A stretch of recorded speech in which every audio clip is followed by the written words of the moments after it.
Hi friends, இன்றைக்கி நம்ம நாகஸ் கிச்சனில் அழகழகாக வெண்பொங்கல் செஞ்சு வச்சுருக்கோம். இது எதுக்குன்னா புரட்டாசி 3வது சனிக்கிழமைக்கு என்ன செஞ்சுருக்கோன்னு பார்க்கலாம் வாங்க. முருங்கைக்காய் சாம்பார், பருப்பு ரசம்,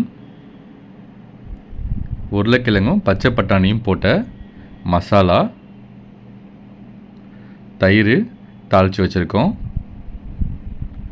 அழகாக துருவின தேங்காய் போட்டு புடலங்காய் பொரியல், பருப்பு நெய் ஊற்றி நம்ம பெருமாளுக்கு படைக்க எடுத்து வச்சுருக்கோம். நெய் பாருங்கள். இப்போ நம்ம அரிசி மாவு சர்க்கரை போட்டு செஞ்ச இந்த மாவிளக்குக்காக செஞ்சுருக்கோம். இதுதான் நாங்கள் 3வது சனிக்கிழமை இல்லைன்னா நடு சனிக்கிழமையாக கும்பிட்றதுக்கு வச்சு எப்பயுமே கும்பிடுவோம். இப்போ நம்ம படையல் போட்டு கோவிந்தா போட்டு கும்பிடலாம். பாய்.